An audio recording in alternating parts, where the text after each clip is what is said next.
بسم اللہ الرحمن الرحیم الصلاۃ والسلام علیکہ یا رسول اللہ وعلی آلک و اصحابک یا سیدی یا حبیب اللہ۔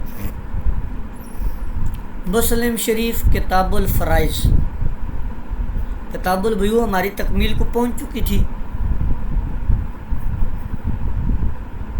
آج کتاب الفرائض شروع کرتے ہیں۔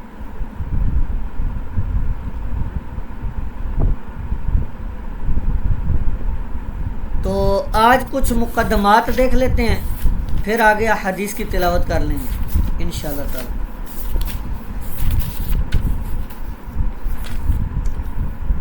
سب سے پہلے یاد رکھیں کہ فرائض جمع ہیں، اس کا مفرد ہے فریضہ، اور فریضہ جو ہے یہ فرض سے مشتق ہے، جو قطع اور کاٹنے کے معنی میں بھی آتا ہے، اور اس کا ایک معنی مقدر و مقرر کرنے کے بھی آتے ہیں۔ تو یہاں پر یہ جو کتاب الفرائض ہے، اس سے مراد المیراث ہے، یعنی کتاب الفرائض سے مراد علم المیراث ہے۔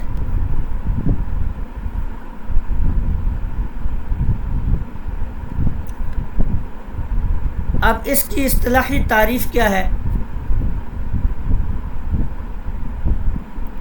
اس کی اصطلاحی تعریف ہے المقدورات الشرعیۃ فی المتروکات المالیۃ، یعنی میراث کا وہ حصہ جو قرآن و حدیث نے مقرر کیا ہے۔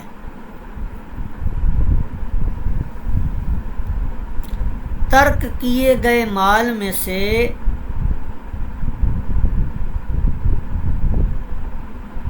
شرعاً مقدر و مقرر کیا گیا حصہ، اس کو کہتے ہیں میراث یا علم الفرائض۔ اب اگلی چیز یہ یاد رکھیں کہ 4 چیزیں میت کے ترکہ کے متعلق ہوتی ہیں، یعنی میت کا جو ترکہ ہے اس کے ساتھ 4 قسم کے حقوق متعلق ہوتے ہیں، اور وہ ان کی ایک ترتیب ہوتی ہے شرع میں۔ وہ ترتیب کیا ہے؟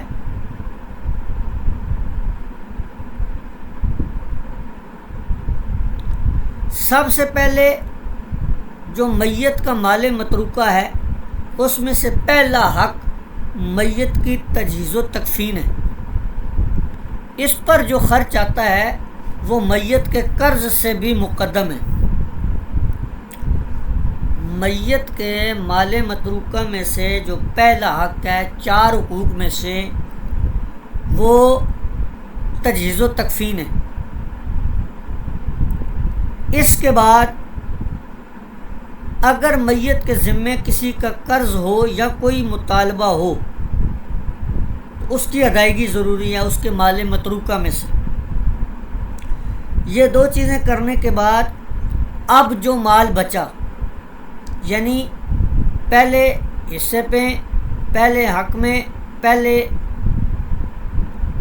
نمبر پر میت کی تجہیز و تکفین پہ جو خرچہ آیا وہ نکل گیا مال متروکہ میں سے۔ اس کے بعد کوئی قرض تھا یا کسی کا کوئی مطالبہ تھا تو وہ مال نکل گیا۔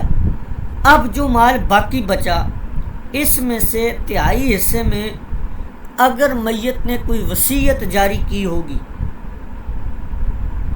تو اس کی وصیت پر عمل کیا جائے گا، بشرطے کہ شرعاً اس میں کوئی قباحت یا ممانعت نہ آتی ہو۔ 3 ہو گئی چیزیں۔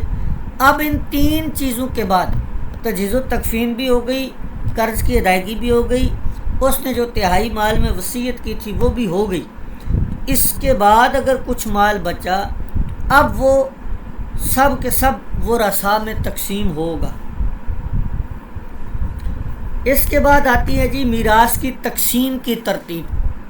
یہ جو 4تھے نمبر پہ مال بچا جو ورثاء میں تقسیم ہوگا، اب یہ تقسیم کس ترتیب سے ہوگی؟ وارثوں کے بھی تو حصے ہیں، کئی طبقے ہیں وارثوں کے۔ تو سب سے پہلے ذوی الفروض کو ان کے مقرر کردہ حصے دیے جائیں گے، اور ذوی الفروض کل 12 ہیں۔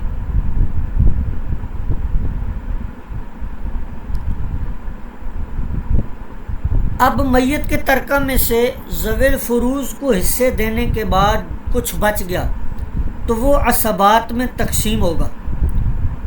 ذوی الفروض پہلے درجے کے وارث ہیں اور عصبات یہ دوسرے درجے کے وارث ہیں۔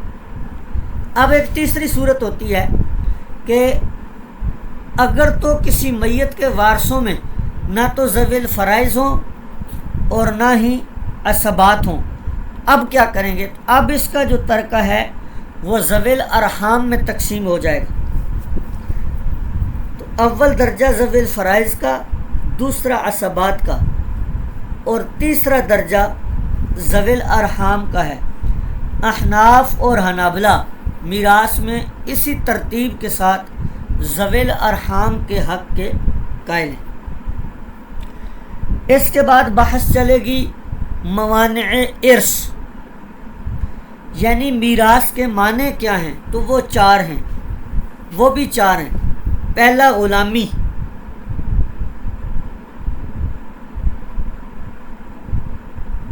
یعنی غلام نہ کسی کا وارث ہو سکتا ہے نہ کوئی اس کا وارث ہو سکتا ہے۔ دوسری چیز ناحق قتل کرنا، یعنی اگر کوئی وارث اپنے مورث کو قتل کر دیتا ہے تو شرعاً قاتل جو ہے وہ میراث سے محروم ہو جائے گا۔ اختلاف دین، اختلاف مذہب، یہ بھی مانع میراث ہے۔ اور اختلاف دارین، یعنی میت اور وارث کے ملک و وطن کا مختلف ہونا بھی میراث سے محروم کر دیتا ہے۔ مثلا ایک شخص دارالاسلام میں رہتا ہے، دوسرا دارالحرب میں رہتا ہے، تو دونوں ایک دوسرے کی میراث سے محروم رہیں گے۔ لیکن یہ حکم جو ہے چوتھا اختلاف دارین کا، یہ غیر مسلم کے لیے ہے۔ مسلم وارث اور مورث میں اختلاف دارین کا کوئی اعتبار نہیں ہے۔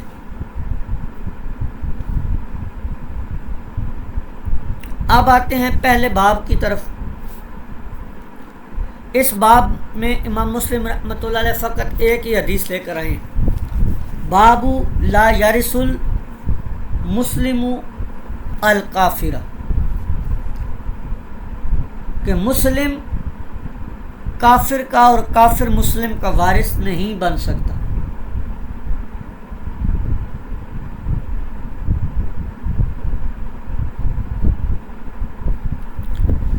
تو یہی حدیث ہے جو باب باندھا ہے، اسی کا میں نے ترجمہ بھی نیچے کر دیا ہے حدیث کے ساتھ۔ اب آتے ہیں تشریح کی طرف۔ لا یرث المسلم الکافر، کہ علامہ نووی رحمۃ اللہ علیہ اور دیگر علماء نے یہ لکھا ہے کہ اس بات پر تو سب کا اتفاق ہے،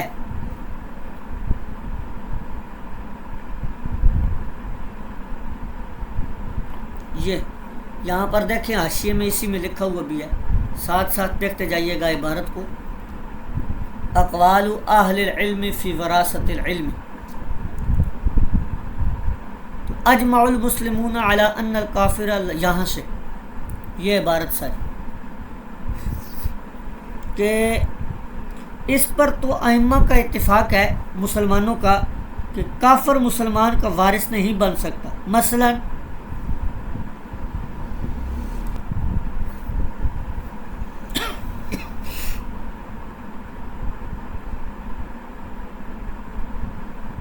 قادیانی اپنے مسلمان باپ کا وارث نہیں بن سکتا۔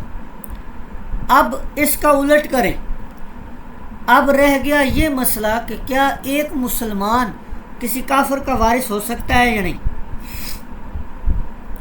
کافر تو مسلمان کا وارث نہیں بن سکتا، اس پر اتفاق ہے، لیکن مسلمان کسی کافر کا وارث بن سکتا ہے یا نہیں،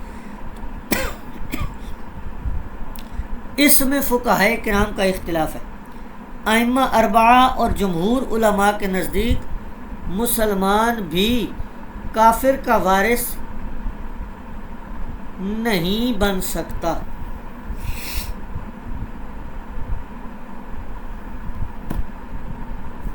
لیکن حضرت معاذ اور بعض تابعین جیسے معاذ بن جبل، حضرت معاویہ، سعید بن مسیب اور مسروق وغیرہ جو ہیں، اور ابراہیم نخعی رحمۃ اللہ علیہ وغیرہ، ان کا مذہب یہی ہے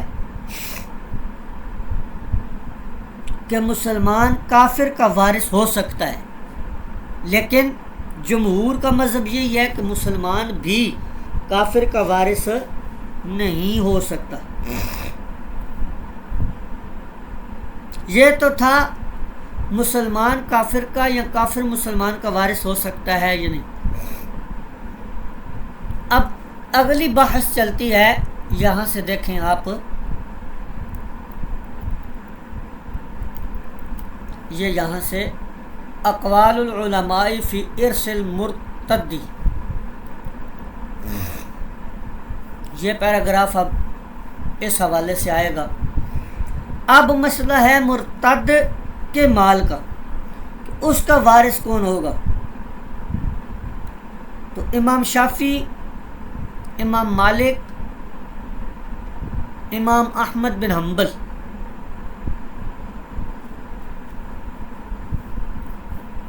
کے نزدیک